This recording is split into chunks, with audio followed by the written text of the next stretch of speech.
Hey, I'm Tara. For months I've been avoiding this video because I just thought that it had to be this perfect thing. I could just imagine it, my hair would be perfectly done and I'd be able to show up in this full energy. And then every time it comes back up on my schedule, I don't feel so glamorous or perfect at all. And I just end up saying I'll do it later. But this is much bigger than just me. This message is very important. It just bothers me that these people with all this creativity and magic inside of them are actually hiding pain. So even if I'm feeling all the feelings right now, I'm just going to go ahead and say it because it's time we talk about the mental health of creative business owners. I went to school for graphic design. I landed that first big job and I quickly realized that just wasn't for me. So at 22, I decided to start my first business freelancing, and it grew quickly. I was so busy hustling and barely sleeping and overpromising and just trying to make everyone else happy. But I was also holding on to this secret. I thought that the exhaustion from trying to keep up with the hustle mindset was just what it took to be a successful entrepreneur.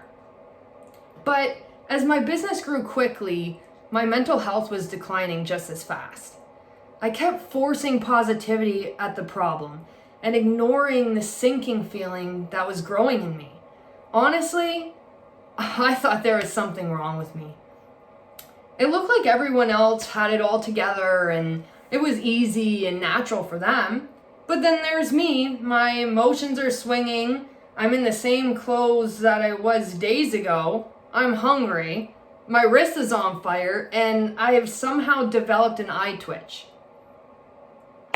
The reality is that I hit a point of mental exhaustion that I didn't want to face. I was emotionally and energetically drained, buried in doubt, fear, and worry. And then I crashed. I had my first real panic attack that brought me to the hospital. And that's just something that I don't want other people to have to go through. I had to promise myself that day that I would make my mental health a priority. That means every day. I still get those thoughts, but I've just found a better way of dealing with them now. I had to realize that my mind is the most important part of any business. If I'm not able to take care of my mental health, I will never be able to actually express myself authentically, ever. Becoming your own boss and ditching that 9 to 5 to work for yourself has been glamorized into this high, unachievable standard of constant hustle. I had to learn the hard way that it's actually not about pushing yourself to the limit every day, just trying to finish everything that you can think of. I think of it as a balance of resting and expressing, to just trust the process and be open to just see what happens. So I created the Maker's Mind to support the mental health of creative business owners. Those heavy thoughts that you sit with are actually much more common than you think. If you're feeling the impact that your business is having on your mental health, you're totally not alone. We are the creative minds. We're the dreamers, the innovators, the risk takers. Our souls feel so deeply, and we're actually able to express that so vibrantly.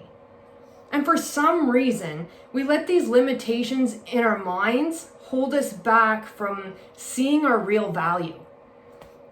So I'm here to support the magical minds of makers who are sitting alone with these heavy thoughts, to speak up about the truth. It's not all perfectly polished. It's messy and it's honest. So just know, I see you. I'm here for you. I'm so fucking proud of you, and you deserve it all.